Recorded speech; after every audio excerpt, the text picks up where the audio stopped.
Okay, level with me here.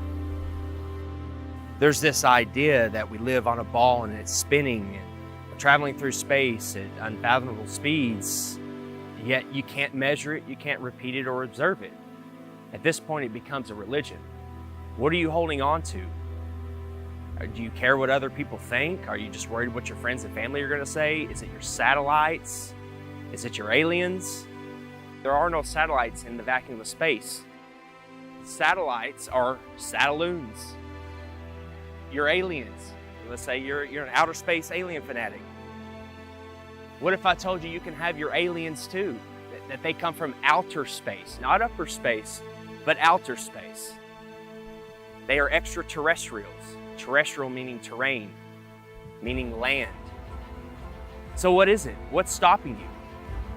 You've never seen curvature with your own eyes. You've never felt the earth spinning. You've never been able to observe and measure these claims. So at this point, it becomes a religion. Do you want to become free? What if there's thousands upon thousands of other continents? What if there is an actual creator? This place was designed for a purpose. This isn't an accident. Would your life change? We're all supposed to live in abundance. We're all supposed to be here for a purpose and learn and love and live. Being on a ball from an accident of a big bang, evolved from monkeys, that's no way to live. That's no way to perceive life. You're an accident. You have no purpose. What's stopping you? Look out here. There's no curvature. 120,000 feet, 30,000 feet, it's nowhere to be seen. Where's the curve? It's time to pay attention. It's time to wake up. It's time to become free.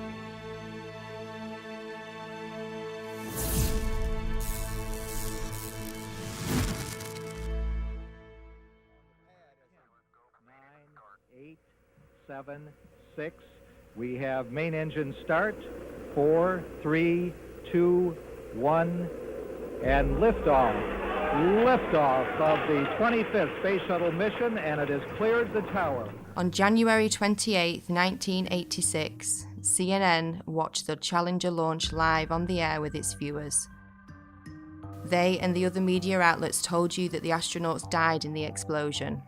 But as always, there is an agenda behind every mainstream headline. This morning, it looked as though they were not going to be able to get off.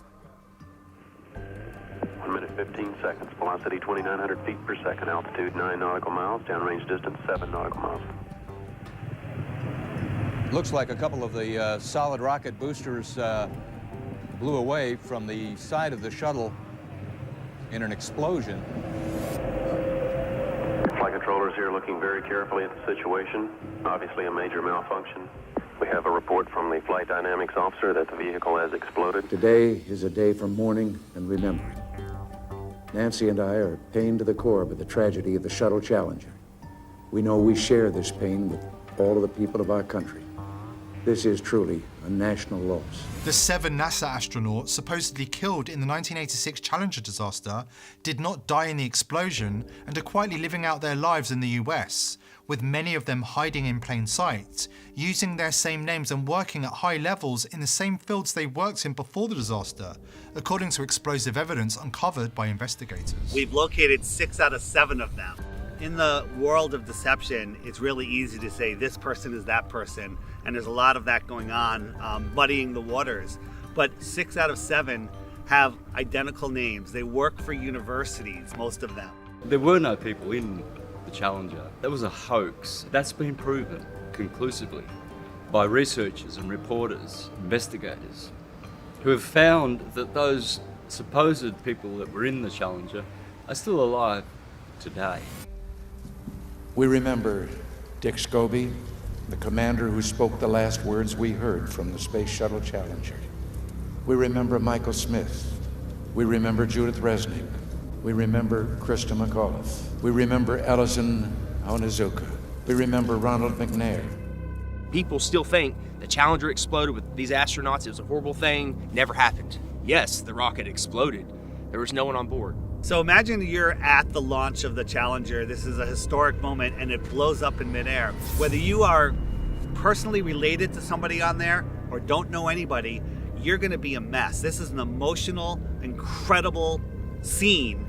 And CNN was reporting, and they told the cameraman, let's get a live shot of Krista's parents. And when they zoomed in on them, they were giggling, they were laughing, they were smiling. I don't know how you can put a smile on someone's face, even if you told them the funniest joke in the world at that very moment.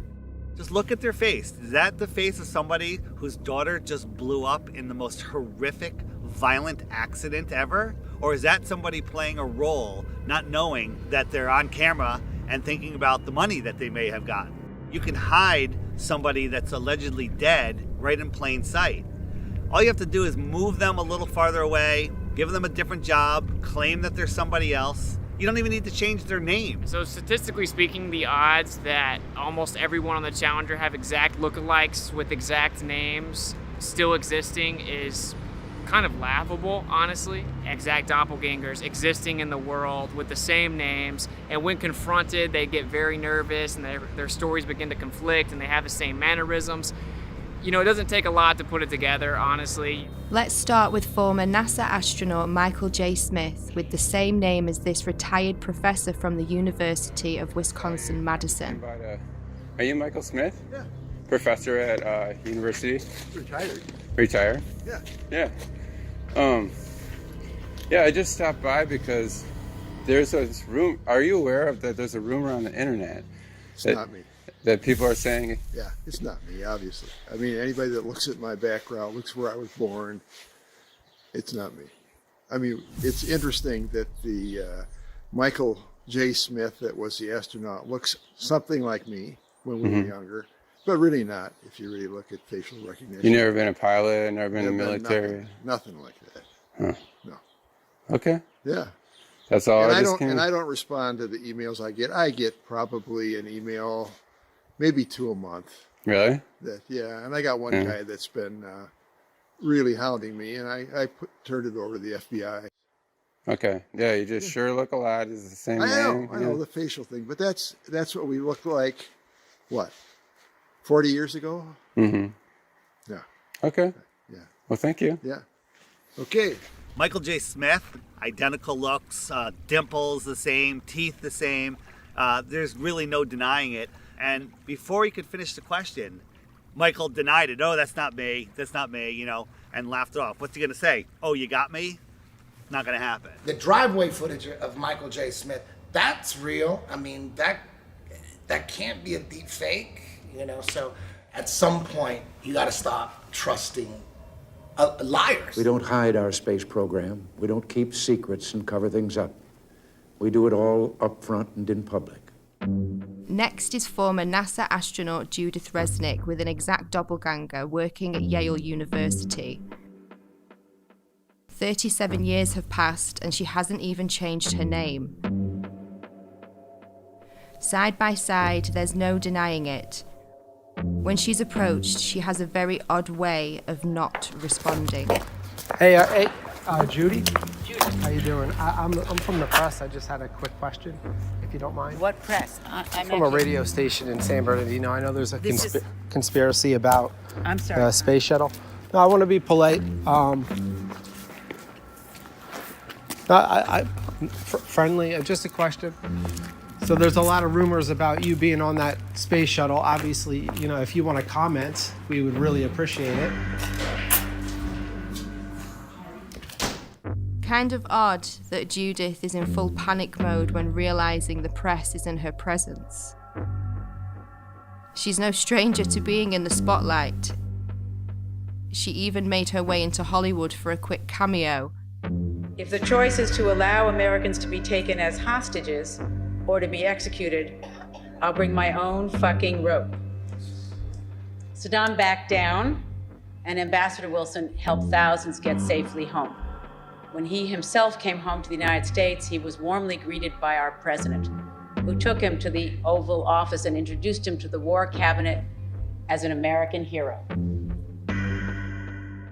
Commander Dick Scobie had a company called Cows and Trees, and when you went to his website, there was an animation of a cow taking off like a rocket with a smoke stream coming out of its backside, doing a twisty curl in the air that looked remarkably just like what we saw with the Challenger. And after we started making videos on that and it started going viral, that website disappeared, never to be seen again.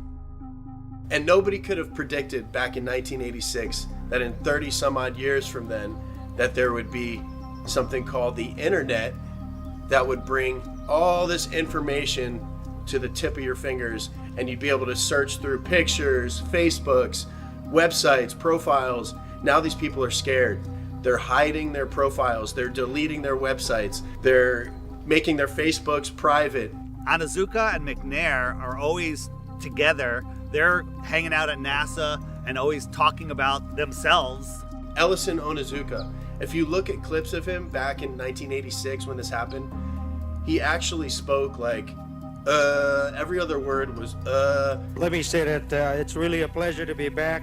If you look at clips of his brother, Claude, now speaking, it's the same exact thing. Every other word is, But Ellison's dream is continued to be carried on. I think we got some... we're very fortunate that I think we're ready to go fly. Thanks for being out here today. His brother just so happens to be the spokesperson for the Challenger tragedy. Why aren't there any pictures of his brother back when this happened? Why didn't his brother speak at the funeral? Use your head. Former Governor Ariyoshi, who has a story about a picture that survived the Challenger disaster. Ellison Onizuka came to see me one day and he wanted a family photo. And he wanted to take it up on a Challenger and he's going to bring it back, inscribe it, and autograph it. But that Challenger accident happened and I felt very sorry to lose Ellison. But I didn't even think about the photo. I thought everything else must have been destroyed completely. About 2 months later, Lorna Onizuka called me and told me that they found in the water, NASA found the personal preference kit of Ellison Onizuka. And she said there were two things in there. One was a monk's prayer, and the other was his family portrait.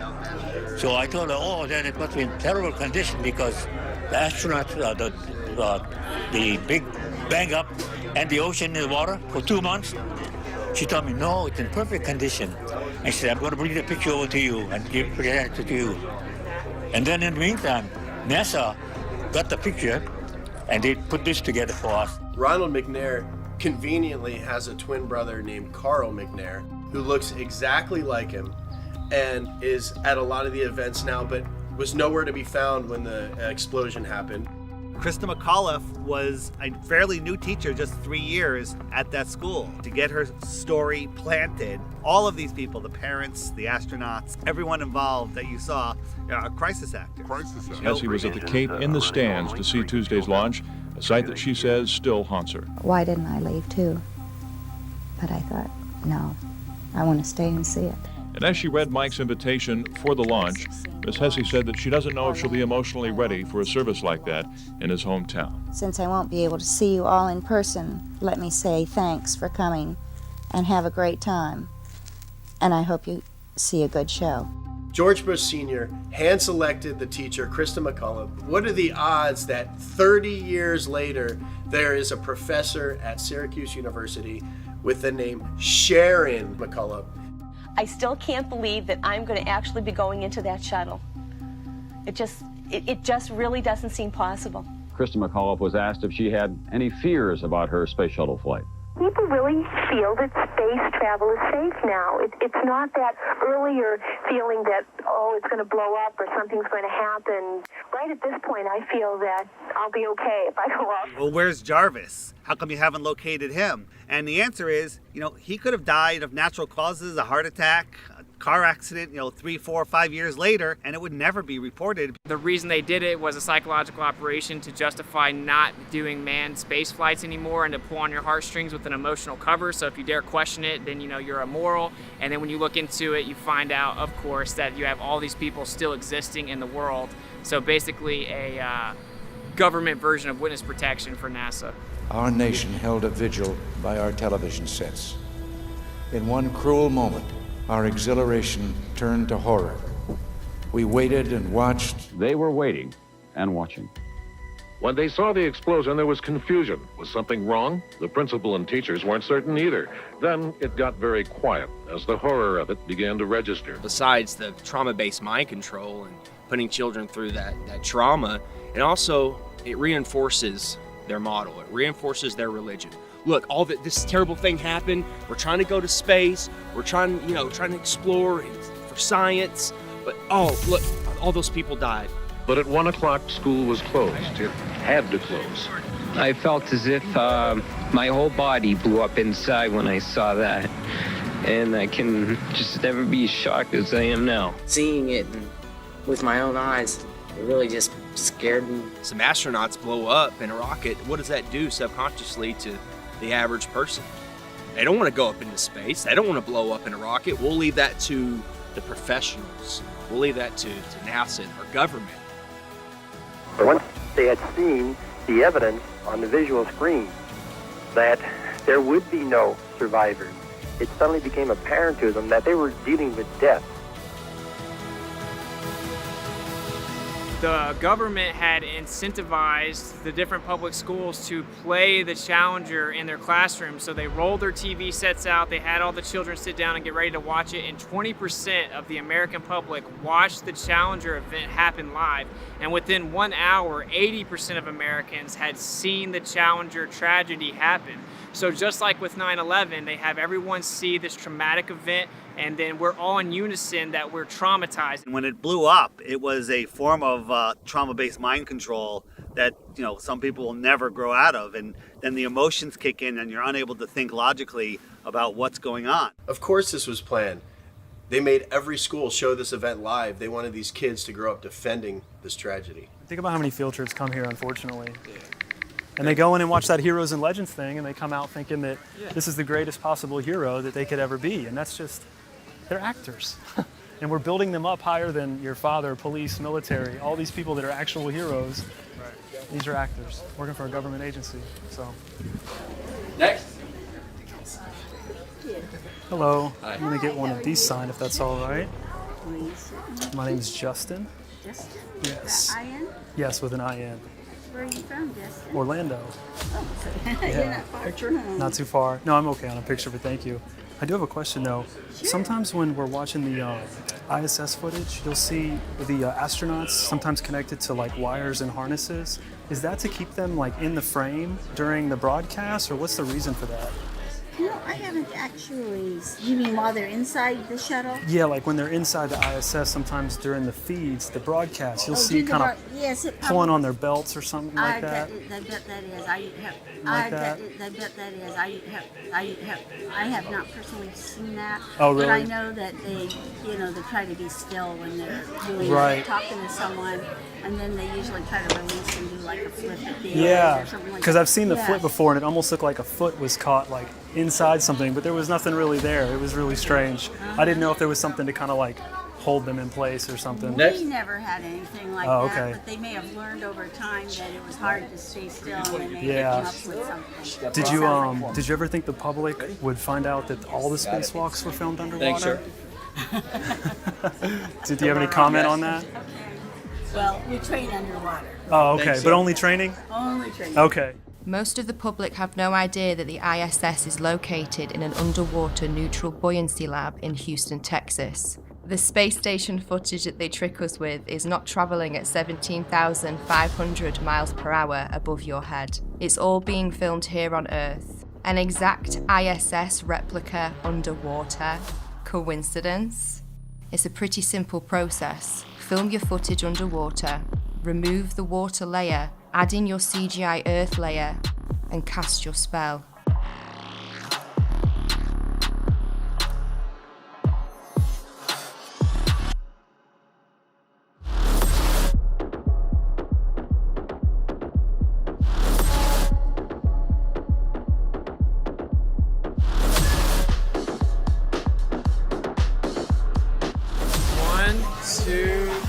Bubbles in space.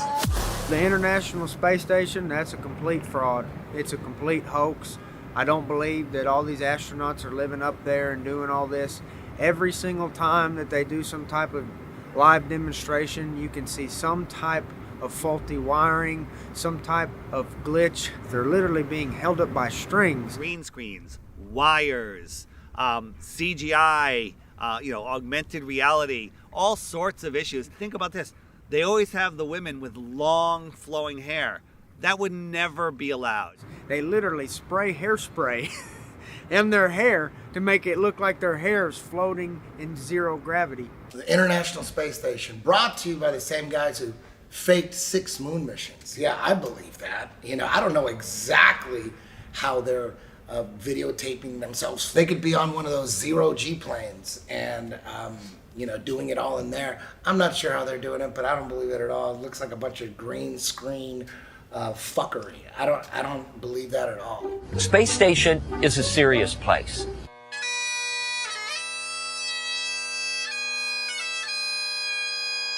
We're doing serious research, scientific research, and engineering research. On solid fuel wires, turn the key and light the fire. Running around in gorilla suits, going 17,500 miles an hour.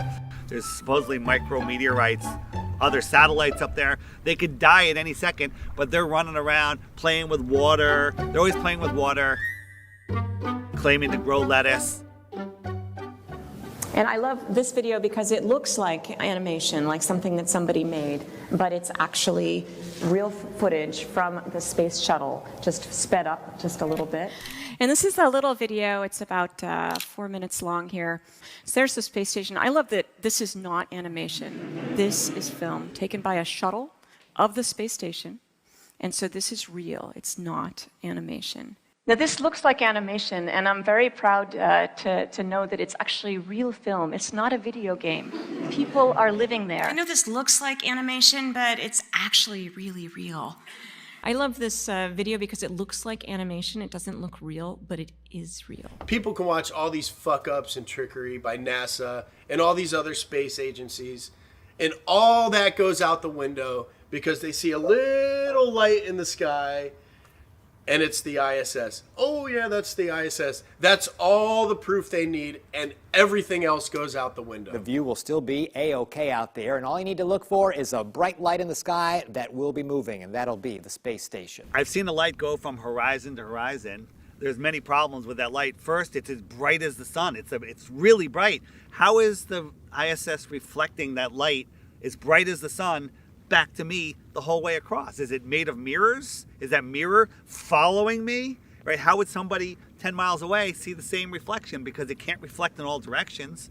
It's going 17,500 miles an hour for 12 minutes. I could see it. So what is it? I was in communication with a NASA whistleblower, and he says that they have 5 B-2 bombers that they've remodified with some parts of them are transparent material, with a thin metal struts that you really can't see. The bottom was overlaid with LEDs to match the color of the sun, and they use them in their base. 2 of them are in Alaska, and I forget where the other ones are, and they take turns doing these flybys.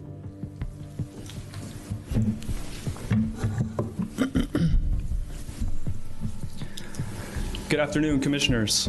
Today I'd like to bring to your attention a potential fraud on an enormous scale happening in York County.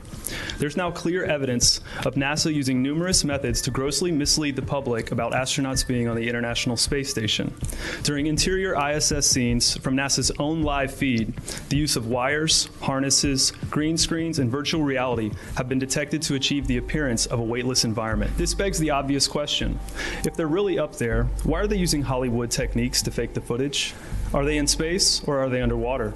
Now, what's really interesting is that they train for spacewalks in an underwater pool with a complete ISS replica. Now, surely they aren't filming these spacewalks in an underwater pool and then editing them to appear if they're in space, because that sure would be something, wouldn't it? I'm calling on the Brevard County Commissioners to open a full investigation into NASA's fraudulent practices and use of taxpayer dollars.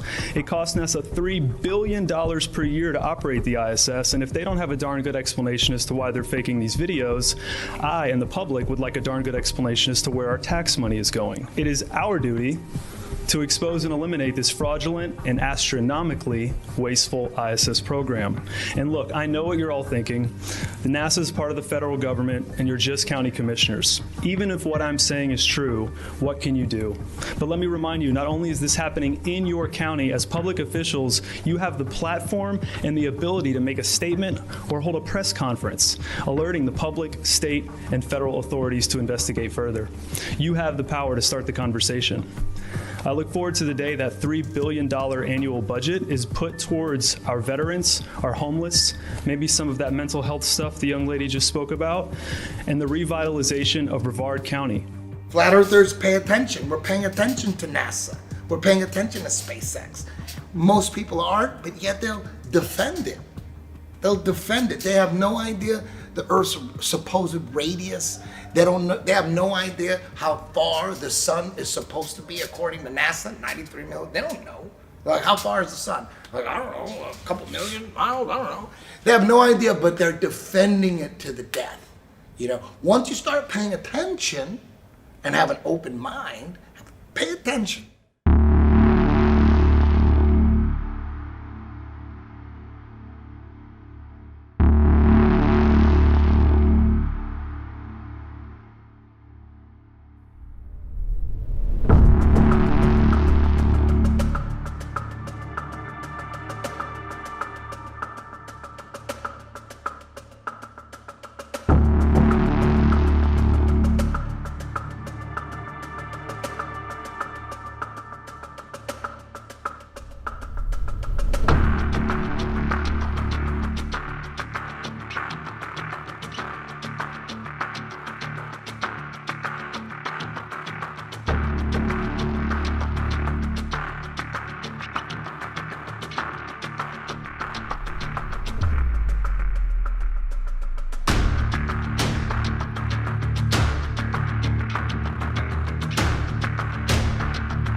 Worst footage ever. But we do want to make sure that the American people understand that there's no need to panic. The president took this action, as I mentioned earlier, because the objects were indeed flying at lower elevation, and they were in civilian airspace, and we wanted to make sure that we protected that airspace. But again, we want to also make sure that the Americans are not do not panic during this time. Wait, what? It's on a balloon? Why is there a satellite on a balloon? It's always been that way. Flat Earthers have been talking about this for a long time. One thing that isn't really discussed in the mainstream is that NASA, of course we know, spends more money on helium than anyone else in the world, and actually just upped their most recent contract to hundreds of millions of dollars for helium. And they admittedly launched balloons bigger than 1 to 2 football fields. And it's significantly more efficient for transmission of data, for weather compilation of data. They basically have a fleet of balloons above you that are facilitating majority of the information that we utilize. So why do you think NASA is the world's largest consumer of helium? Why would they send up balloons, these satellites, on balloons if they're in magical floating space, in the magical floating vacuum of space? They're showing us, they're telling you right now, they're telling us in plain sight, hey look, satellites are on balloons, they're not in magical space. Right here at this research center. Okay, this loud truck, yeah. I know they're gonna make the noise. Okay.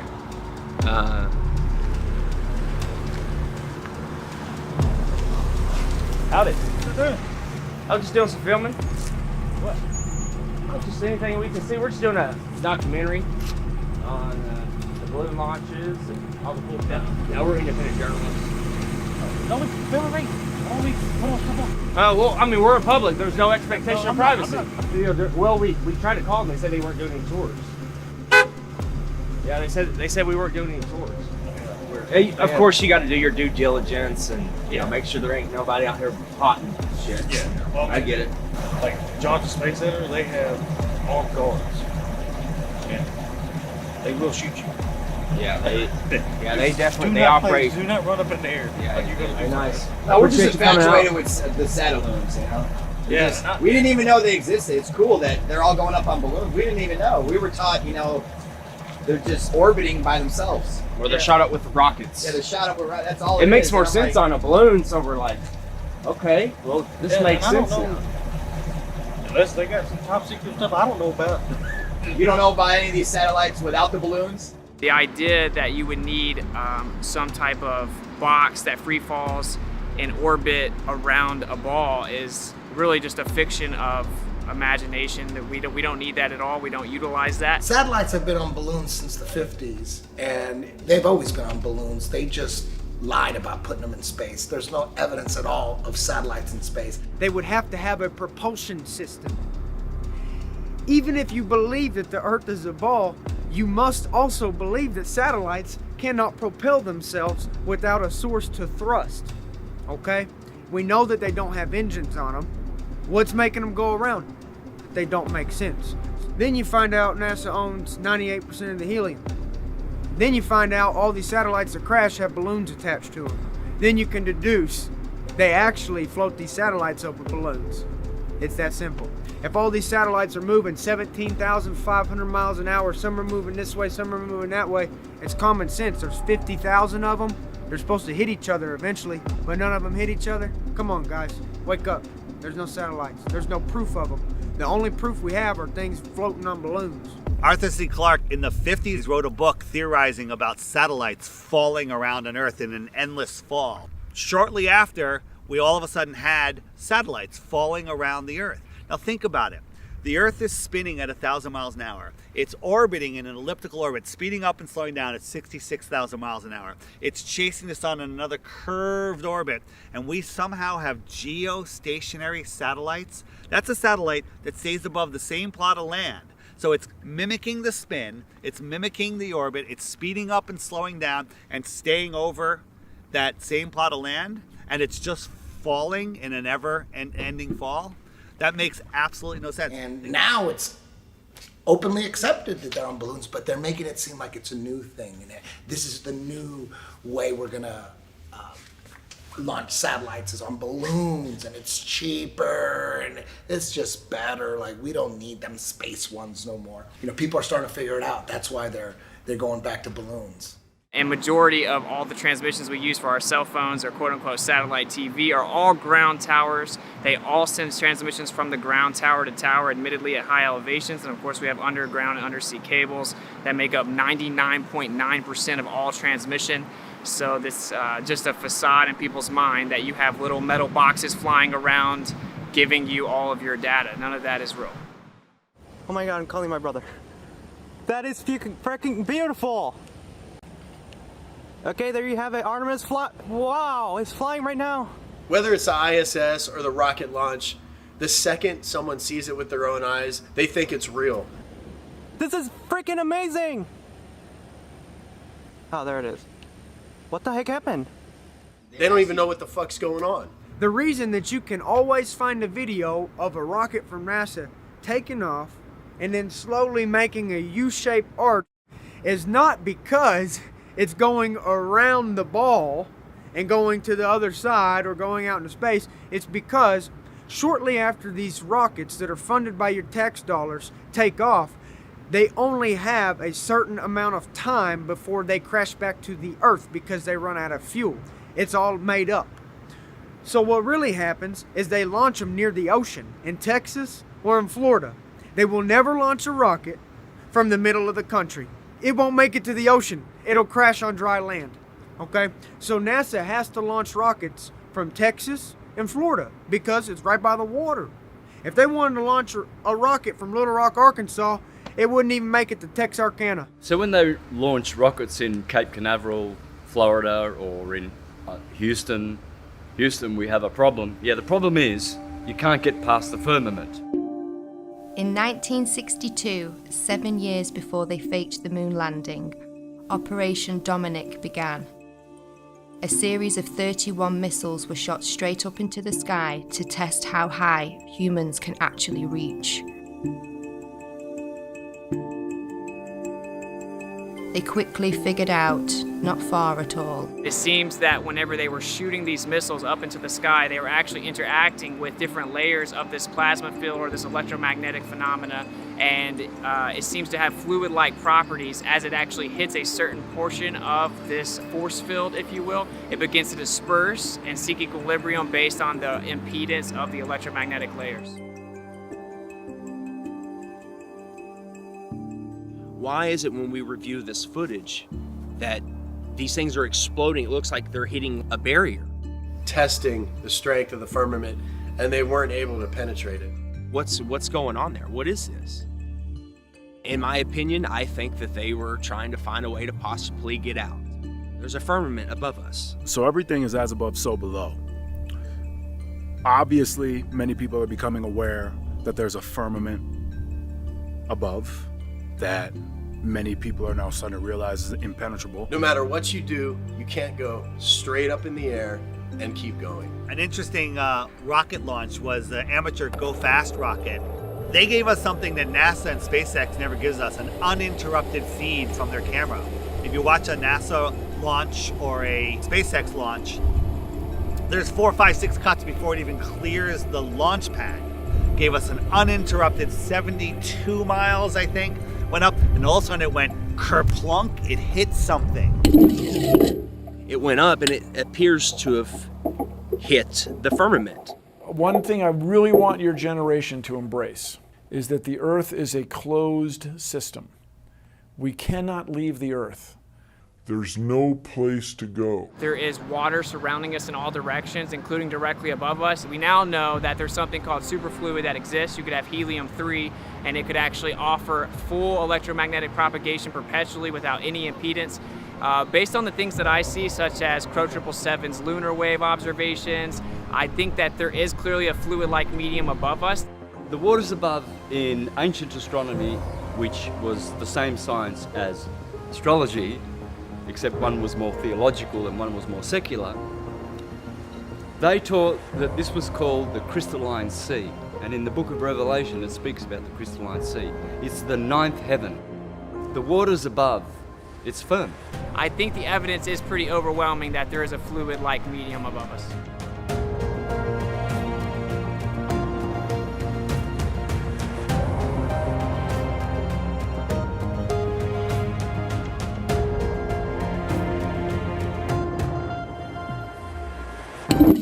What I can tell you for sure is the water above is level, because all water finds and maintains level. I feel that's the next wave of enlightenment, is now more and more people realizing as above, so below.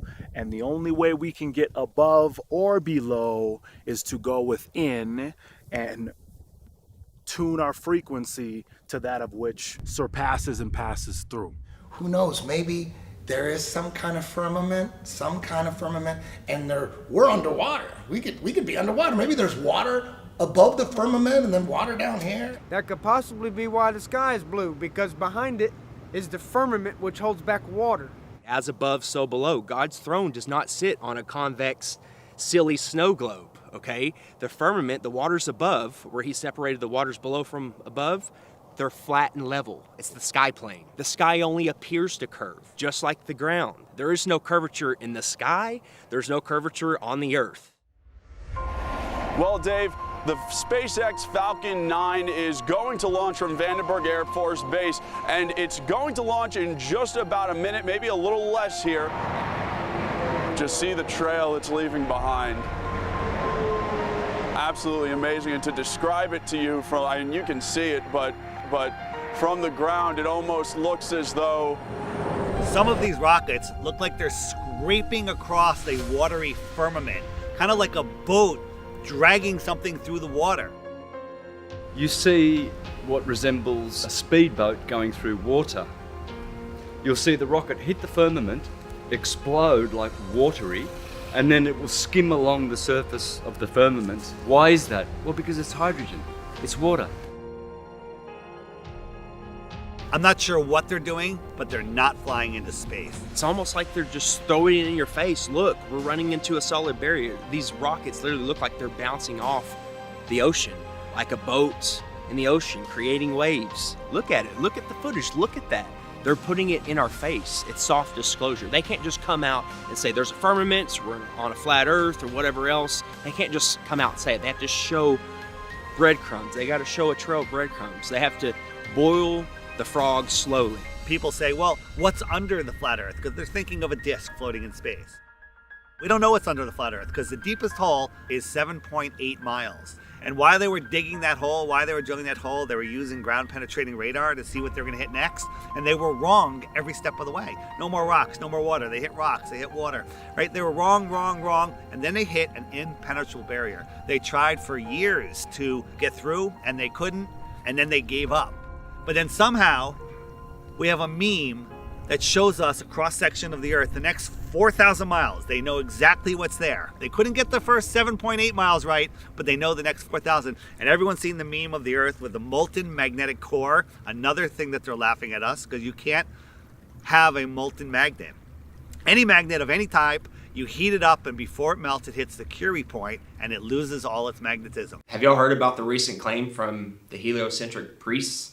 They're saying that the core has stopped spinning and it's now spinning the opposite direction, which is going to cause all this chaos. Well, this morning we are learning about a shift in the Earth's inner core that sounds like the plot of a Hollywood blockbuster. Scientists say our planet's solid core, which is actually disconnected from the rest of the Earth's layers, may actually have stopped rotating and could even reverse course. What does this mean? Well, at first it sounds like something from a Hollywood movie. Right. The script says, oh my God, the core of the Earth is spinning backwards. How do they know this? I just want to know, how do they know what the core is doing if they've only been down 8 miles? How? How is that possible? We've only, as humans, dug down a maximum depth of 8 miles. How do they know what's 3,000 miles down? Makes no sense. So if you look at a magnetic field on our ferrocell, you have something called the inertial plane or the block domain wall. That would be where we reside. We live within a magnetic field. And you can only go so far down before you're actually going to have the reciprocation of that energy or that magnetic field. We know the deepest hole ever dug is around 7.8 miles, which seemingly correlates to the deepest area in the ocean, of course, the Mariana Trench.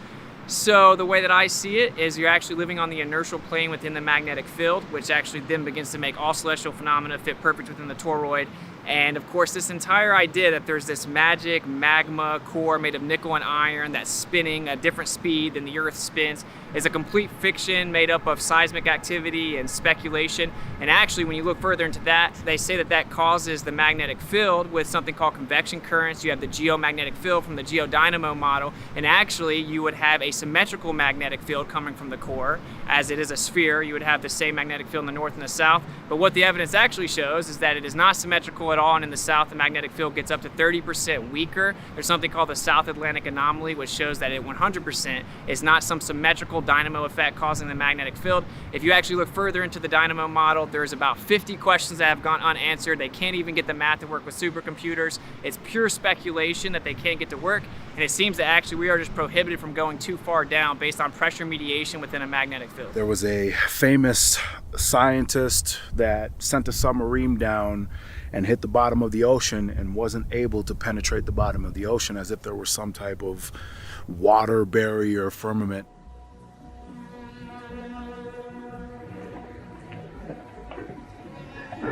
One of the strangest places on the ocean's floor was only just discovered in the 1990s. At 9 degrees, one of a handful of people to ever see it in person. Without a doubt, one of the most amazing things that I have ever seen in the bottom of the ocean. It was while filming for Blue Planet in the Gulf of Mexico. ago, I noticed there's something out in the distance. Couldn't tell exactly what, but it looked like a dark band. And as we approached it, the dark band became a donut. I saw this donut. It was black in the center. What the heck is that? And so as we get closer and closer to it, I noticed that the black band had what appeared to be kind of steam over it. And then I looked, and there was water lapping against the shoreline. This band was a ring of mussels. And inside the ring of mussels was a lake. And it's like, wait a minute, I'm already underwater. We went out over the water in this lake and tried to descend in it and bounced off. It was so super saline and dense that the submarine couldn't go down in it. We literally bounced off, and as we bounced off, we sent ripples heading back to the shoreline. It's because of the firmament.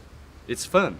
What I believe is that this is a plane and everything vibrates, and ultimately we have to become masters of vibration to work through the dimensions of this plane. This is the third dimensional plane. So this physical,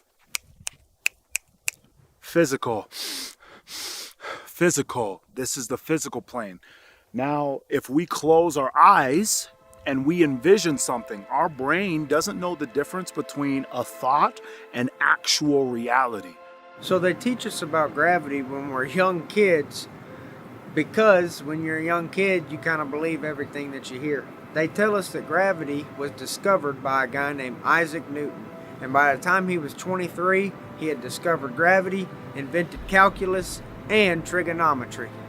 Well, I'm telling you right now, none of that happened.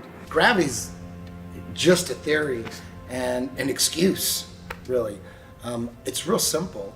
If there's a force strong enough to hold oceans to the planet, there's a force. We should all be stuck to the ground. You know, the force can hold buildings, skyscrapers, tanks, ships to it, but it can't hold a helium balloon. Helium balloon just flies away, smoke just flies. Everything should be stuck to the ground like a magnet. If there's a force holding oceans to it, it doesn't make any sense. Once you look at gravity and you try to prove that it's real, you'll discover there's no proof of it, and that there is only proof of density, buoyancy, and electrostatics. Electrostatics is a proven thing. We all know that a positive and a negative will attract towards each other. So the Earth has a neutral or negative charge. Everything above it has a positive charge, and it is attracted to it. Everything that exists is electric. There's not one thing that exists in the entire world that is not electric. It's actually the unifying force that keeps everything here, holds everything together, and everything seeks equilibrium based on that. So everything's trying to find a state of rest based on its electric phenomena or its electric nature within the environment that we exist within. And then when you start to look further into it, you find out that on the smallest scale, electrostatics is significantly stronger than gravity is even claimed to be. Magnitudes greater, 10 to the 36 power to be specific. So everything, simply put, everything that exists is electric. Everything that is falling to the ground or not falling to the ground is seeking equilibrium based on electrostatics. We can actually test this. We can use something called a corona motor, and whenever we manipulate electrostatics, we can make things levitate. We can make things go up or down, and we can actually change how fast they go down. We can also manipulate the weight of an object simply by manipulating electrostatics. And of course, that's how science actually works, is you do an experiment that shows you what the cause of the effect is, and you can manipulate electrostatics and cause the effect of downward acceleration, commonly referred to as gravity. Of course, I've never seen a test that manipulates space-time, and you will never see that. It doesn't exist. Everyone thinks that the reason things fall is because of gravity, but actually everything that exists is electrostatic. So whenever things go to the ground, they're seeking equilibrium, so they go find their balance on the ground where their charge disperses or spreads out in through the ground. So we have positive charge in the air, We have negative charge on the surface of the earth or on the ground, which is why it's called grounding. And then we introduced positive charge, and then it went back down to the ground to seek equilibrium. This shows that that's actually what objects do when they fall to the ground. They go to the ground because of the electric forces, and they seek equilibrium on the earth. We knew about it as in the 1950s, even earlier, and it's all been hidden because if humans were allowed free energy, free movement, and able to explore, we would find out what this place is. We'd find out our position in this world. And that's the number one thing. Why are they hiding flat Earth? Why? What's the motive? And the motive is to keep us dumbed down, not knowing who we are, not knowing where we are, not knowing the true power that we have, and not having true freedom. So ultimately, the master plan in all of this is to fake an alien invasion. I think one of the biggest upsets with globe believers when they hear flat Earth is we're taking away their Star Wars. We're taking away their aliens. We know aliens, extraterrestrials, have been documented since all recorded history. I've actually personally seen UFOs multiple times from like the age 18 up, probably 7 different times I've seen UFOs. I know it's a very real phenomenon. What about the secret space program? I call it the secret propulsion program. They're using electrostatics and other technology to maneuver around. Maybe they're even just pulling energy out of the air. We can go back to, I think it was Reagan in his famous United Nations speech, talking about the world coming together, facing a universal threat. Perhaps we need some outside universal threat to make us recognize this common bound. I occasionally think how quickly our differences worldwide would vanish if we were facing an alien threat from outside this world. They knew back then that that's the best way, the most powerful way to get everyone to unite into a one world government. If suddenly there was a threat to this world from some other species, from another planet, outside in the universe, we'd forget all the little local differences that we have between our countries, and we would find out once and for all that we really are all human beings here on this earth together. Well, I don't suppose we can wait for some alien race to come down and threaten us, but I think that between us we can bring about that realization. We did secure some footage of the flying disc in the hangar. The code name for the project is Equipe, and it has been designed for humans to fly. We asked the scientist in charge of the project what propulsion system the craft uses, but he would not divulge what he called classified information. As to how much of it is man-made or something that maybe you wouldn't understand, that's a great question, who knows? But I think that they've simply reverse engineered ancient technology and then hid it from the masses so that we don't know what it is. And you can look back at the Germans and they explain that we're using electrogravitic propulsion. And so with electrogravitic propulsion, you could attain perpetual flight, you could defy, quote unquote, defy physics, you could attain all kinds of changes in angular momentum on a dime. Man-made technology that we don't understand yet. I don't know, maybe there's other humanoids or aliens, whatever you want to call them, like that way and that way, but up there, I don't believe it. UFOs are real. You guys are just confused where they come from. They don't come from some far-off planet trillions of light years away. They come from the outer lands and possibly under the ocean. I personally believe that the government is so evil that they're devising any type of plan that they can to manipulate people into one world government. They call it the New World Order. One way that they can manipulate people is by destroying cities with missiles and lasers and all sorts of destructive bombs, and then they could blame it on aliens. They could say that aliens are coming when really it's our own government. Now man has reverse engineered that, so we do have them here now. We know our government has this technology. If they fake an alien invasion, they get the New World Order, which they want. They thought COVID lockdowns were bad. We found out that they pretty much lied to us about everything to push an agenda of more total control. We're closer than we've ever been to World War III, all of this other stuff, and now the only way for them to truly, in my mind, get what they want or supersede the timeline, speed up the timeline, is the fake and alien invasion. The moment they do that, everybody panics. The government has to step in as a one world government. All governments come together to fight an outer worldly threat.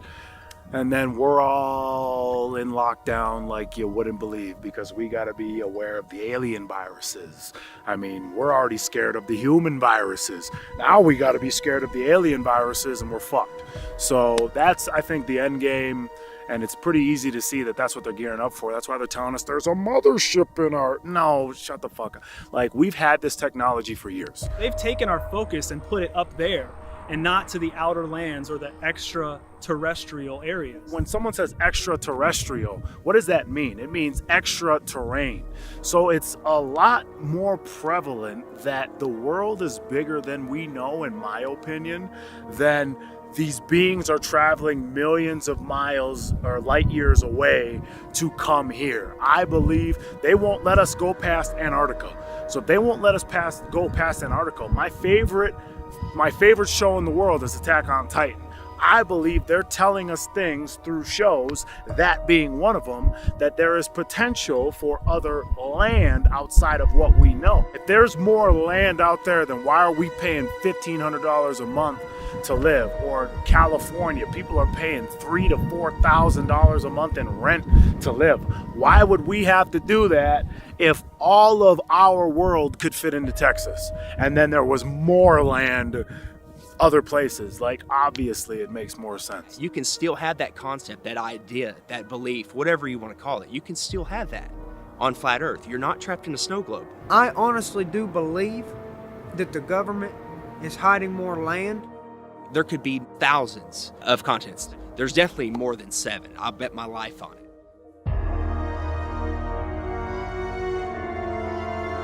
Relax. This is only a visual concept, although this is scientifically possible. They have advanced aircraft that can do incredible things and move incredible speeds, but it's for here. It's for exploring this world, not scientifically impossible outer space. Little green men running around, abducting people. That's the Hollywood mainstream narrative. There are underground caverns, there are underground cities, deep underground military bases, DUMBs. There's all kinds of networks under the ground. Think about all the underground bases. Think about the millions and millions and billions of dollars that go into black budget projects and that is a whole nother industry. NASA, nobody knows what NASA does. Regardless if it's a government hoax to instill fear and control and take away our rights, if it's Project Bluebeam, just know that these crafts are not coming from outer space in the magical vacuum of floating balls. They're coming from outer space, not upper space. They're coming from outer space. The extraterrestrials are coming from outer space. So just know they're not coming from up there. There's a firmament. They're showing you on the daily, rockets bouncing off of it like water. They're showing you on the daily. They're not coming from up there. They're coming from out there. So I've recently come across information from someone inside the military that as early as 1992, they were able to attain the ability to do holography or holograms with acoustic holograms, electromagnetic manipulation, just utilizing light, as you know, for very realistic holograms in any size or proportion that you can imagine with the entire spectrum of dimensions. So I would just encourage anyone that does begin to see this activity in the sky to always keep in mind that it could be simple hologram technology used to manipulate you emotionally to get you to be in a state of fear. Of course, we've been warning people about that for over 7-8 years, that Blue Beam was given to us as a warning via the Secretary of Von Braun that will be their last card. He would repeat to me over and over, and the last card, the last card, the last card would be the extraterrestrial threat. Well, at the time, I kind of laughed when he said asteroids, and when he said extraterrestrials, I knew I wasn't going to deal with that subject. And now we hear on the news just today, this week, that they've slid in another enemy. Only this time we're going to protect our satellites. In other words, we have to have some reason to spend these trillions, to waste these dollars on a space-based weapon system, and they're all lies. A lie, a spin. And Wernher von Braun was trying to hint that to me back in the early 70s and right up until the moment when he died in 1977. What he told me is that there's an accelerated effort in place. He didn't mention a timeline, but he said that it was going to be speeding up faster than anybody could possibly imagine, and that the last card that was being held was the extraterrestrial enemy card. The intensity with which he said that made me realize that he knew something that he was too afraid to mention. He was too afraid to talk about it. He would not tell me the details. I'm not sure that I would have absorbed them if he had told me the details or even believed him in 1974. But there was no question that that man knew and had a need to know, I found out. The look in his eyes made it clear to me that he knew that there was something going on that was a big secret that he could not divulge. That'll probably be their last card. I think that's where they're heading. They've got the technology, they've got amazing advanced stuff which they've held from us, the elite families, for millennia. And also, there's patents for this, guys. There's patents, old documents, patents, US government, Russia government, German government, everyone. They have patents, documents from dating back to the early 1900s of building these machines by hand. Why are they building these machines? For what? What is the whole plan? If these are some special things coming from above, then why does man have to build them here to scare you with them? Why does man have to create blue beam technology to, coming soon, scare you with this stuff? Because none of it's coming from above you. None of it is random, okay?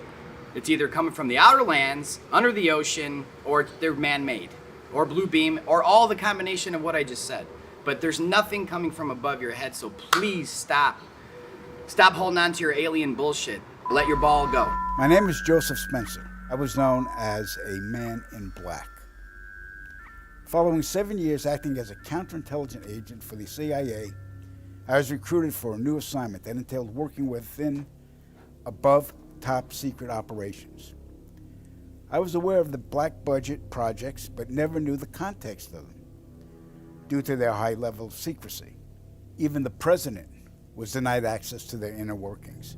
Annually, billions of dollars are poured into black projects, which operate without any supervision or intrusion. They have full autonomy. The operations deal primarily with advancing military technologies, most of which have been reverse engineered from recovered alien spacecrafts that had either crashed or were shot down by our military. The public, sadly, will never, ever have knowledge of these operations. Since the early 1950s, scientists have been developing holographic technology, and over the years improved it to a state that we can only imagine. As I stood there staring at the bomber, which looked so absolutely real and solid that I could reach up and touch it, I contemplated the possibilities. What if this projection was 1,000 feet up in the sky? How would anyone know that that was an illusion?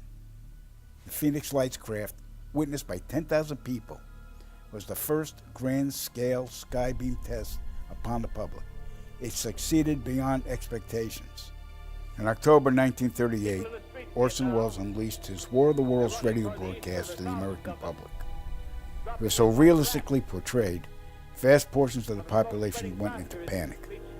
Terrified citizens scrambled to evacuate their cities in droves. America had been easily tricked by very simple means. In the year 2024, the world will stand witness to a massive alien invasion. Thousands of projected holographic alien warships will blanket the skies, sending people into a panic. Real military crafts within the holograms will inflict actual damage to the surrounding areas to sell the gimmick. And as a result of the ensuing human chaos, a one-world government will immediately form without any resistance from the people. They will be the new world order. Once this happens, we as a people will be doomed to enslavement and accelerated depopulation. With that said, the only hope for human salvation is to acquire and spread the knowledge of these activities and agendas. Resist, retaliate, then conquer this imposing enemy. The time is now. time is now. The time is now. Take a ride on my plane, things will never be the same. Remove the programming inside of your brain. You gotta open your eyes and look at the horizon. You can feel it inside. I'm gonna make you realize that you are not an animal spinning on a waterfall. Is that what you really thought? Come on, level with me. Yeah, level with me. Yeah, get on my level right now.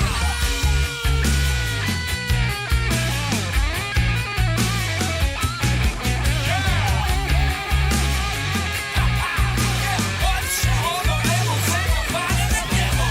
'Cause you are not an animal spinning on a waterfall. Is that what you really thought? Come on, level with me. Yeah, level with me. Yeah, level with me.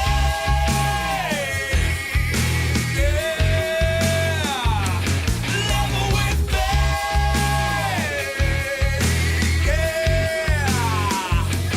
Level with me. Got your mind. You're lost in space. Level with me. You're out of control. You need to come back down. Level with me. Why would rich, powerful people want you to not know the Creator, God? Because a man of God cannot be controlled.